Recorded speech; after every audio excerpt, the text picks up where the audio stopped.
Wow, not only are stilettos made for walking, but they can be used as something else, if you know what I mean. In the latest episode of Lovecraft Country, we see another shift in the anthology. This time, the month of anti-blackness is shown through Ruby, and we see her experience of working with white colleagues as she herself is white. This is a metaphor for the black experience, but I'm going to go into more detail about this later on, so stick around for that. But not only that, there's a beautiful scene with Montrose stepping out of the closet and he's allowed to be himself. And as you've guessed, this week's theme is all about transformation and metamorphosis. Oh, and finally we get confirmation that Christina and William are the same person. We saw that coming, right? Are you interested in hearing my theories about the unanswered questions in this episode?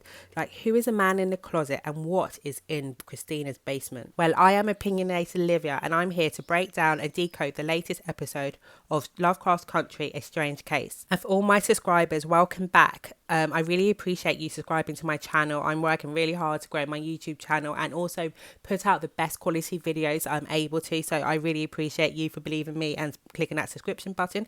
If you are new here, welcome. We're going to have a good time. So why not hit that subscription button? Now let's get into this. Right, so let's start off the title of this episode, A Strange Case. The title of the episode was taken from the story of Dr. Jacqueline and Mr. Hyde, a horror story by Robert Louis Stevenson. It tells a story about a man of science who uses a serum to transform into an evil persona. He indulges into his depravities, setting us up quite nicely to the opening scene of the episode, where Ruby wakes up as a white woman. She is now Dell. Do you actually remember Dell from episode 2? She was a guard for the watchtower. Yeah, the one that Letty knocked out. It is implied that the Braithwaite's magical potion is tied to people that they know and have access to. We learn that after their hookup, William gave Ruby a potion that turns her into a white woman, unbeknownst to Ruby, where she obviously freaks out and bumps into a young black boy. This scene catches the attention to some racist white policemen who immediately blame the young black boy for the incident. Instead of the nutty white woman, they even call him an animal. This scene reminded me of the story of Emmett Till, which I covered in my episode 2 breakdown, which I will link now. The police then take her back to her alleged husband, and it's clear that she's very distressed. This portrays how white men always sided on the side of white men. I mean, from her distress, how do they know that she was not being abused? They just didn't care. They just literally took her back to a man who wasn't even her husband. This point is emphasised with the song choice, Tonight You Belong to Me. This is played in the background while Ruby's in a police car ride. She's been taken against her will. It is also worth pointing out, although Ruby's being treated better by the police being a white woman rather than a black woman, she is still not equal to a white man. Mostly throughout the car journey, she's ignored by the policemen. This also feeds into Christina's ability to shapeshift into William and how she's treated by the order due to her sex. That being said, I suppose it's better than being treated like a third-class citizen like black people were in the 1950s. She's taken back by William, who prepares her for her transformation back to Ruby. During this scene, we see how William cuts Ruby open to quicken her transformation. There's a news report on the television about locusts and their metamorphosis process, but also about a man who wakes up to find himself transformed into a giant cockroach. The parallel here is the fact locusts transform and devour everything in their path. Perhaps this is foreshadowing what we'll see happen with Ruby and her character arc. William then goes on to tell the story about hiring Epstein, a character we covered in episode 3, which, if you haven't watched yet, I will link above.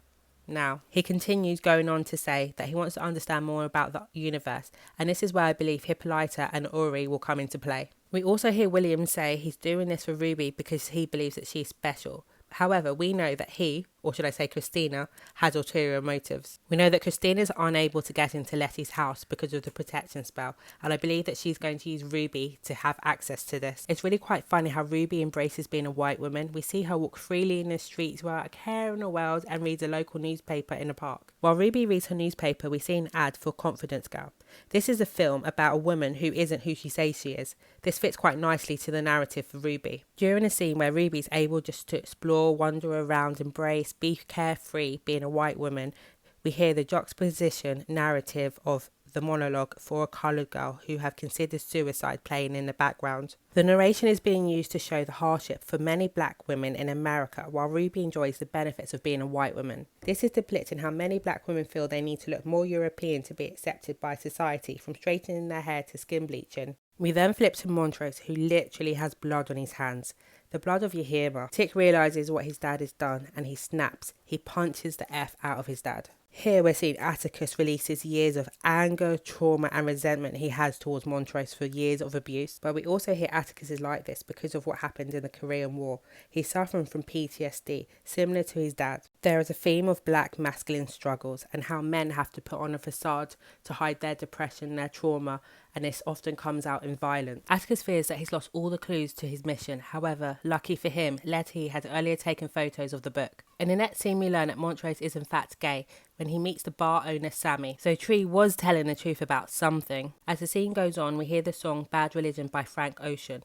The song is about unrequited love. The protagonist loves someone so much to the point that they worship them, but the other person does not feel the same way. In my opinion, I believe that this song has been chosen for double meaning. One is to show Sammy's love for Montrose, but Montrose is in a closet and he hates himself. He doesn't believe he can be an openly gay man due to society's prejudices. Therefore, their relationship is one-sided, and we see how Montrose uses Sammy just for sex. But another way I interpreted it is Montrose is hiding a part of himself to fit into society. He wants to fit into society. However, society is going to be prejudiced towards him because he's a black man anyway. So he wants to seek approval of those who don't care for him anyway. Sammy and Montrose is not the only love scene we see. We also see Letty and Atticus, and I'm really rooting for these two. We then see Ruby relaxing after her first day being a white woman, and she wonders what's hardest, being a woman or being, quote, coloured. She comes to the conclusion that she's happy being both. However, I do question this. I just don't believe any self-loving black person will go through that horrendous process of transforming and shredding their skin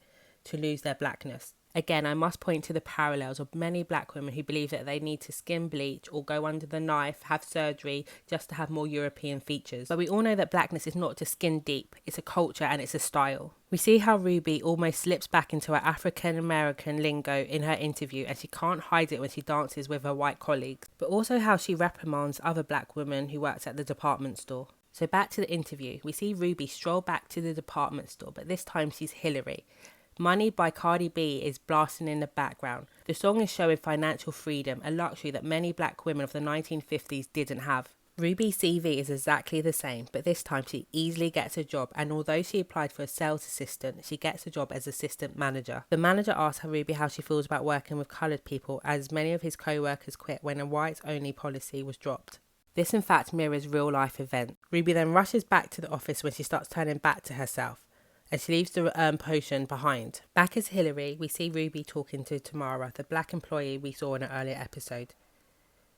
We learn that Tamara is barely educated and she got the job on a whim. Her hiring was merely just a box-ticking exercise, and Ruby's qualifications really don't amount to anything. Tamara was only hired because she got there first. Also, I'd just like to point out how Tamara was actually working while her white colleagues were just chilling in the break room. But yeah, she's still not respected. So speaking of the break room, we see how Ruby tries to blend in with her white colleagues. We hear Pat Booney's Tutti Frutti play and Ruby and her colleagues dance. This song was interesting because the original was by Little Richard, a black musician. However, Pat's version charted higher because it was considered safer, and obviously she was white, so therefore appealed more to the white audience. In my opinion, this notion is mirrored by Ruby's colleagues and their attitudes toward black people.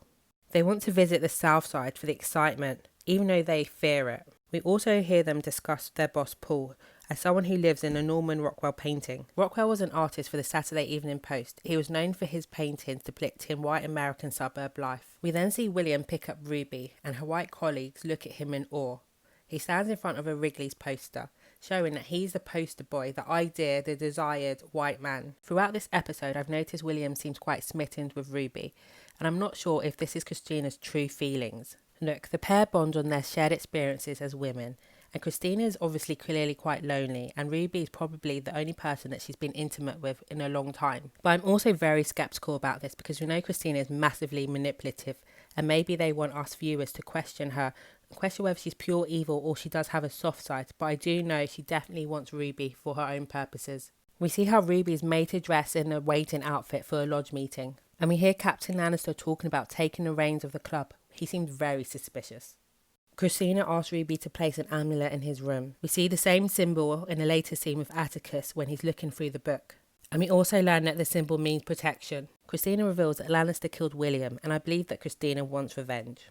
Then switch to Atticus, who's having a dream about following Hannah in the lodge, but then he sets on fire. I notice how this differs from episode 2 when this actually happened. This time he's wearing a suit and he has blood over his suit, so I'm not sure if this is a premonition about being sacrificed, but we'll have to wait and see. Tick and Letty go through the book and Tick reveals that Montrose killed Yahima and Letty has a breakdown. We then see Ruby going into Lancaster's office where she has to hide in a cupboard and she sees a badly beaten man. Peeking through the gaps of the cupboard, Ruby learns that Lancaster wants to oust Christina. But I also notice weird markings all over his torso, and I think he's using a black man's torso.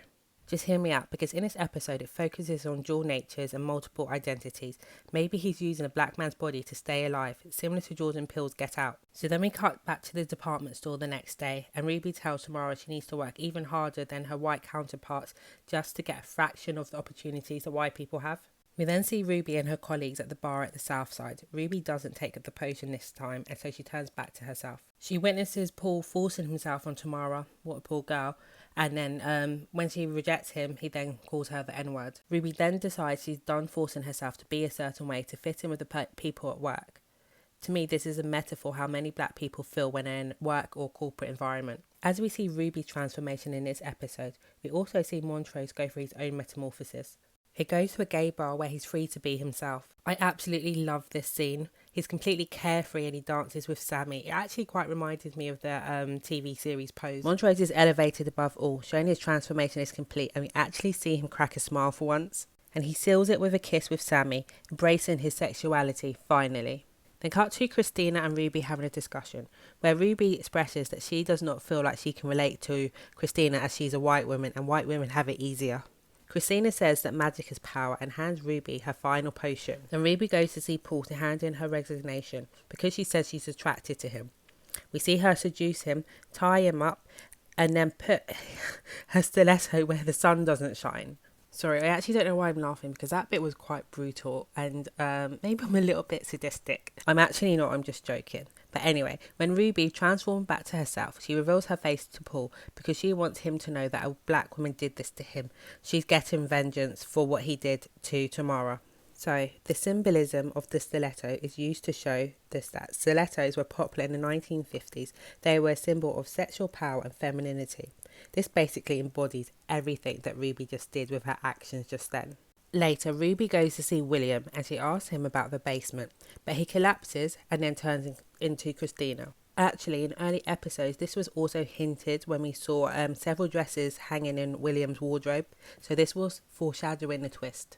Well, it wasn't really much of a twist, but yeah. And then we see Letty and Atticus opening up to each other. He mentions G.I., the woman in Korea who haunts him in all his dreams. He calls her and she reveals she knows what's going on, and then the camera lingers on the word die. For the preview for next week, it looks like we're going to learn a lot more about their relationship, and I'm really intrigued because we literally haven't had anything yet and it's kind of peeing me off. I just really want to know who she is. Right, so for predictions, I think that in the basement holds the bodies of William and Dell, and Christina's using them to get the blood so she can transform herself and Ruby into them.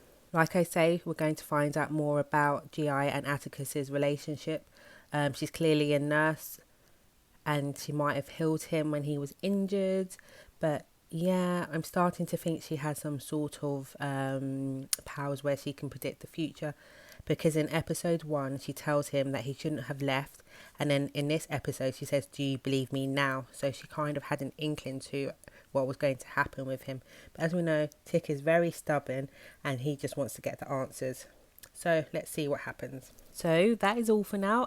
Thank you so much if you have made it this far and I've not bored you too much. And if you have made it this far and you're not subscribed, please subscribe, like my video and leave a comment below. Bye for now.